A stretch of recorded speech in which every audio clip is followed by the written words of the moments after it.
All right, let's do a deep dive into something I think we can all relate to. Stress. Yeah, for sure. But we're not just talking about feeling overwhelmed or anything like that. You sent over this super interesting interview with Dr. Tara Swart.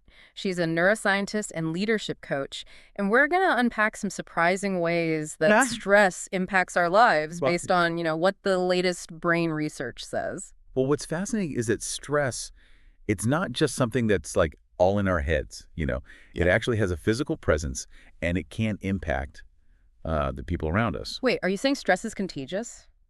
I mean, I've definitely felt drained after being around people who are like super stressed out, but I just figured that was like bad vibes or something. It's more than just vibes. Dr. Swart talked about this thing, cortisol. It's the stress hormone, and it's released in our sweat. And get this, other people can actually absorb it. Okay, I'm picturing like a stressed out caveman. Exactly. And think about it. Back then, if, the leader of the pack, if they were stressed out, maybe sensing danger, everyone needed to be on high alert too. Makes sense. It was like essential for survival. So you're saying my boss's stress isn't just making me feel bad, their cortisol could literally be getting into my system. Yeah, it's a possibility. And it's not just about feeling like frazzled or whatever. Dr. Swart mentioned that a stressed out boss can create a ripple effect of cortisol throughout their entire team. And that leads to a whole bunch of not so fun consequences for everyone. Oh, this reminds me of that story Dr. Swart told about the CEO's assistant who jokingly blamed her weight gain on her boss's stress levels. That might not be entirely a joke, actually. High cortisol levels can lead to fat storage, particularly around the belly. And we all know how stubborn that belly fat can be. Okay, so we've got stressed boss equals a stressed team, and potentially everyone packing on the pounds. Got it. But hold on, there's this whole other thing about stress in the gut. Dr. Swart talked about this gut-brain connection, which honestly sounds a little out there to me. It might sound surprising, but the brain and the gut are constantly communicating. They're connected through this like superhighway called the nervous system. And when we're chronically stressed, those high cortisol levels, they really mess with that communication. So is that why I always seem to get like indigestion when things are really hectic? I never connected those dots before. Yeah, it's a really common experience. And it's not just indigestion. Things like skin problems, mood swings, even sleep troubles. They can all be linked back to elevated cortisol disrupting this gut-brain axis. It's like a domino effect. Speaking of sleep, Dr. Swart is like really serious about her sleep routine. No meetings before 11 a.m., always sleeps with an eye mask. Is there something to that? There's definitely something to a solid sleep routine. Dr. Swart calls sleep brain detox. And get this, the ideal sleep duration is actually 8 hours and 15 minutes, according to research. Apparently, even sleeping more than that can mess with our mood. 8 hours and 15 minutes? That's oddly specific. Well, think about it. During sleep, our brains are hard at work clearing out all the metabolic waste that builds up throughout the day. There's this system called the glymphatic system. It's responsible for flushing toxins out of the brain. Hold on, toxins in the brain? Yeah, it's like our brains produce garbage just like any other part of our body. And this cleaning process takes a solid 7 to 8 hours. So that extra 15 minutes might be crucial for a full brain cleanse. Fascinating. Exactly. Dr. Swart also had this interesting tip. If you wake up during night, try turning onto your side. Apparently that position helps the glymphatic system work more efficiently. Huh, good to know. I'm a side sleeper anyway. Okay, so enough sleep keeps our brains running smoothly. But Dr. Swart also had some strong opinions about co-sleeping. It's almost like she's against, sleep divorce. Well, there's a neurochemical reason for that. Co-sleeping releases oxytocin, the bonding hormone. Remember way back when, we were huddled together in caves? Co-sleeping wasn't just about warmth.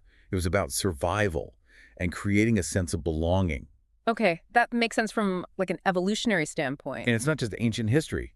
Think about how you feel after a good cuddle session. You're telling me there's science behind those warm, fuzzy feelings. Oh, absolutely. Yeah. That oxytocin surge can actually boost our resilience, both physically and emotionally. Wow, okay. So we've got contagious stress, the gut-brain connection, sleep hygiene, and even relationship advice, all tied back to brain science. Now let's talk about something a little more mysterious. Intuition. I'll admit, I'm a bit skeptical when it comes to, invisible forces. But Dr. Swart had some interesting points. Oh, you know what I mean? Yeah, intuition, it's not some, magical power. It's actually the result of subconscious knowledge and experience stored deep within our nervous system, including Yes, the gut. Wait, so when I get a gut feeling, it's not just some random emotion. It's my subconscious brain picking up on something I'm not consciously aware of. It could be. Think about a time you had a gut feeling that turned out to be right, even if you couldn't explain it at the time. Yeah. We all have those moments. I definitely have. Now, Dr. Swart brought up something a little concerning. What she called a looming crisis of loneliness and disconnection in our post-pandemic world. It's an important point to consider. While technology has connected us in many ways, it's also led to more isolation and a decline in empathy. Dr. Swart seems to think we're at a critical point where we need to reevaluate our relationship with technology and find ways to reconnect with ourselves and each other. So what's the solution? Does she want us all to ditch our devices and live off the grid? Not necessarily. Dr. Swart's vision is more about a spiritual revolution where we kind of rediscover those ancient practices that promote well-being. Things like spending time in nature, nurturing meaningful relationships, and engaging in creative activities, all things that have been shown to boost our mental and physical health. Okay, that sounds a lot more doable than becoming a hermit. It's interesting because it feels like we've lost touch with a lot of those simple, grounding activities in our modern, tech-driven world. Now, here's a topic that's been generating a lot of buzz lately: neurodiversity. Dr. Swart talked about the increase in diagnoses like ADHD and autism, but is this because we're more aware of it now, or is something else going on? It's likely a combination of factors. We're definitely more aware of neurodiversity than ever before, and diagnostic criteria have evolved. It's also possible that some neurodivergent traits, which were once seen as deficits, were actually advantageous in our rapidly changing world. So while neurodiversity presents unique challenges, it also brings unique strengths to the table. Absolutely. And it's important to remember that there are ways to support individuals with neurodiversity so they can thrive and contribute their unique talents. That's a great point. Now let's move on to something that I find incredibly empowering: neuroplasticity. Dr. Swart explained it as the brain's ability to change and adapt throughout life. This means we're not stuck with the brain we were born with, right? Exactly. Our brains are incredibly adaptable. Dr. Swart talked about 3 key mechanisms of neuroplasticity. The first is myelination, which is like strengthening the existing pathways in our brain. So the more we repeat a thought or action, the stronger that neural pathway becomes. Exactly. It's like creating a well-worn path in the woods. What about the second mechanism? That's synaptic connections, which is all about forming new pathways in the brain. It's like forging a new trail through the woods. At first, it takes effort, but eventually that trail becomes easier to navigate. So this is how we learn new skills, change habits, and basically expand our cognitive abilities. That's right. And the third mechanism, neurogenesis, is the most exciting one. It's where new brain cells are born. Wait, we can actually grow new brain cells? It's true. And while it's more prevalent in childhood, it still happens in adulthood, particularly in the hippocampus, which is the area of the brain involved in memory. This is blowing my mind. Dr. Swart mentioned a study where weightlifters increased muscle mass just by visualizing lifting weights. That's the power of mental imagery. But for the rest of us who aren't Olympic athletes, there are more practical ways to support neurogenesis: consistent aerobic exercise, a diet rich in dark-skinned fruits and vegetables, and of course enough sleep. Those all contribute to the birth of new brain cells. Okay, so we can literally grow new brain cells. That's incredible. But let's get real for a second. We all have those ingrained habits and negative self-perceptions that feel impossible to change. For me, it's being chronically disorganized. It drives me crazy, but I just can't seem to shake it. It's like we're stuck on autopilot, running the same old programs. Dr. Swart outlined a 3-step process for rewiring those negative thought patterns. Okay, I'm all ears. First, become aware of the pattern. Then, understand its consequences. And finally, engage in deliberate practice of a new, more positive behavior. That makes sense. I've actually been making an effort to rephrase the word need in my vocabulary. For example, instead of saying I need a coffee, I'll say I'm going to treat myself to a coffee. It's a small change, but it makes me feel more in control. That's a great example. Even small language tweaks can have a big impact. And don't underestimate the importance of accountability and support from others when you're trying to break those stubborn habits. Having someone to cheer you on and keep you on track can make a world of difference. Absolutely. Now let's talk about something that often gets a bad rap: manifestation. I know a lot of people roll their eyes at the mere mention of it, but Dr. Swart presented a more grounded neuroscientific approach. Right. It's about moving away from wishful thinking and focusing on aligning our thoughts, beliefs, and actions to create the outcomes we desire. It's about consciously shaping our reality, Hmm. not passively waiting for it to happen. So instead of wishing for $1 million, I should focus on building the skills and taking the actions. That will actually increase my earning potential. Exactly. And when it comes to relationships, Dr. Swart emphasized the importance of embodying the qualities we seek in others. So if I want a partner who is like kind, compassionate, and supportive, I need to make sure I'm cultivating those qualities within myself first. Precisely. It's about becoming the type of person who naturally attracts and sustains that kind of relationship. This is all incredibly insightful. There's so much to unpack and reflect on here. And with that, we're going to take a pause. Stay tuned for part 2, where we'll continue to delve into the fascinating world of stress and the brain. Welcome back to our deep dive. Before the break, we were talking about manifestation and how it relates to relationships. It seems like Dr. Swart was saying it's not about just hoping for the right person to show up. Right. It's much more about looking inward first Mm-hmm. and making sure you're the kind of person who can actually, build and maintain a healthy, fulfilling relationship. It's about aligning your internal reality of what you desire externally.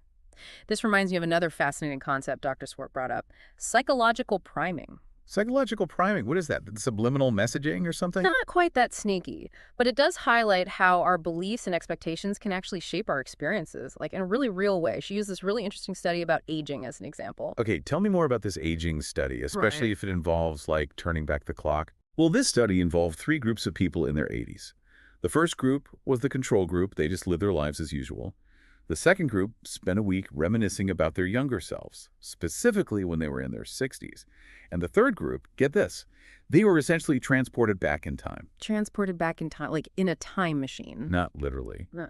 But they created an environment that mimicked their lives from 20 years earlier. Think about it. Their homes were redecorated to look as they did back then. They had, like, old photos and newspapers around, and they were even encouraged to, like, act like their younger selves. So they were basically role-playing their 60-year-old selves. I'm curious, what happened? Well, the results were pretty remarkable. After just 1 week, the group that lived as their younger selves showed significant improvements, like their posture was better, their coordination increased, and even independent observers thought they looked younger in photos. Wow, so simply changing their mindset and behavior helped reverse some of the, physical effects of aging. That's the power of neuroplasticity. It shows us that our thoughts and beliefs about aging can actually influence our physical abilities. That's amazing. It makes me wonder how often we unknowingly limit ourselves by buying into, age-related stereotypes, like assuming you'll, need reading glasses once you hit a certain age. Speaking of which, Dr. Swart shared a personal story about that. Her optician told her she'd likely need reading glasses soon, but she refused to accept it. Guess what? What? A year later, her eyesight had actually improved. She willed her eyes to stay young. That's incredible. But this psychological priming thing, it's not just about aging, right? Right, it applies to other areas of our lives too. Dr. Swart mentioned another study, this time involving young medical students. They were asked to walk between several rooms, and each room had a table with words on it, and their task was to form a sentence using those words. Sounds pretty straightforward. What's the catch? The catch is that one of the rooms had words all related to retirement. Think Florida, beach, sunshine, walk, bungalow. You get the picture. Ah, I see where this is going. The students walked significantly slower after leaving that room compared to the others. Just being exposed to those words associated with old age subconsciously influenced their behavior. That's wild. So, even subtle cues can prime our brains to act in certain ways. It really makes you think about the language we use and how it might be shaping our reality without us even realizing it. Mm-hmm. Dr. Swart is a big proponent of conscious language. She talked about how she's been making an effort to eliminate the word need from her vocabulary. I actually tried that too after hearing her interview. Instead of saying, I need a coffee, I've been saying, I'm going to treat myself to a coffee. Yeah. It's amazing how such a small shift in wording can change your whole perspective. It's about, like, reclaiming your power and agency. When you frame things as a choice, you feel more in control. Yeah, it's like when people say, I don't have time to exercise. It's not really about time, it's about priorities. You're choosing to prioritize other things over exercise. Exactly. It's about taking ownership of your decisions and recognizing their consequences. This ties into another important element Dr. Swart discussed for creating lasting change: Accountability. You mean like having someone to support you and keep you on track? I know I struggle with that. Yeah, having that external support, whether it's a friend, a therapist, or even a visual reminder like an action board, can be incredibly motivating and help you stay committed to your goals. That makes sense. Before we wrap up this part of our deep dive, I want to touch on something Dr. Swart said that really resonated with me. It was about shifting our focus from what we want to what we have to offer. That's a powerful reframing. Instead of constantly chasing external validation or material possessions, we can find so much more fulfillment by focusing on our strengths and what we can contribute. She talked about how in the business world, it's not the people who are constantly asking for raises or promotions who get ahead. It's the people who are consistently demonstrating their value and going above and beyond. It's about cultivating a mindset of abundance and generosity. When you focus on what you can give rather than what you can get, you create a positive ripple effect that benefits everyone, including yourself. It's like that saying, you can't pour from an empty cup. If you're always depleted and focused on what you lack, you have nothing to offer others. But when you're filled with like purpose and passion, you naturally attract abundance. And from a neurochemical perspective, this shift in focus can actually shift our internal state. Instead of getting stuck in a stress cycle of, wanting and striving, we tap into those feel-good hormones like oxytocin and dopamine, which are associated with connection, reward, and motivation. So by focusing on what we can offer, we not only create a more fulfilling life for ourselves, but we also become more magnetic and attractive to others. Exactly. It's a win-win. Yeah. And it all starts with, becoming aware of our thoughts and making a conscious choice to shift them in a more positive and empowering direction. Well, I don't know about you, but I'm feeling pretty inspired right now. And on that note, we're going to take a short break. When we come back, we'll explore some final insights from Dr. Swart's interview and leave you with some actionable takeaways. Stay tuned.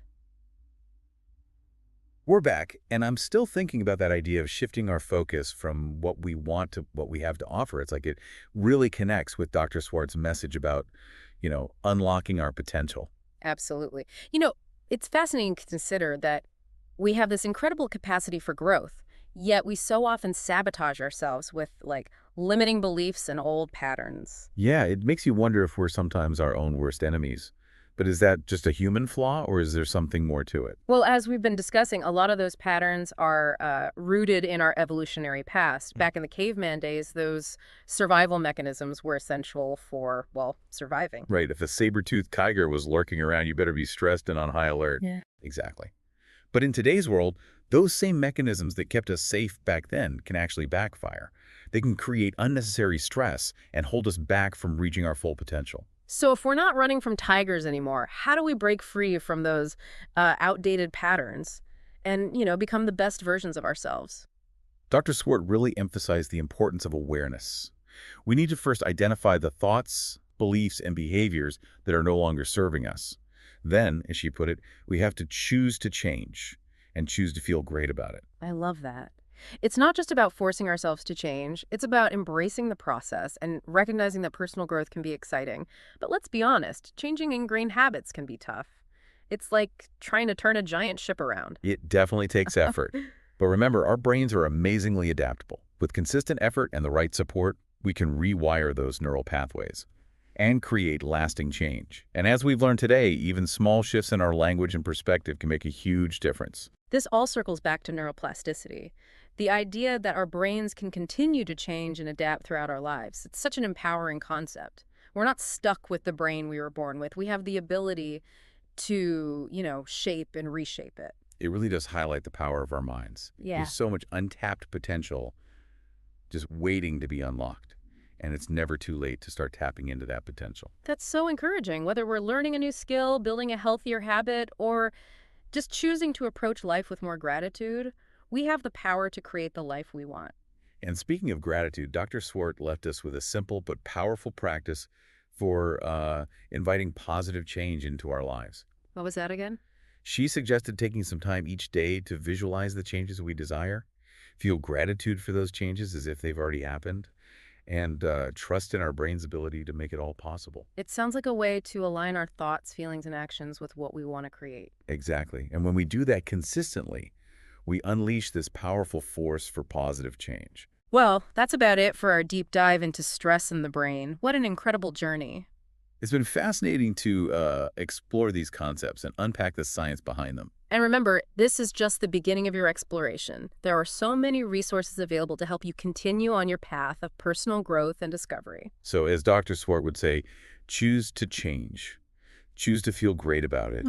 And never underestimate the power of your own mind. Until next time.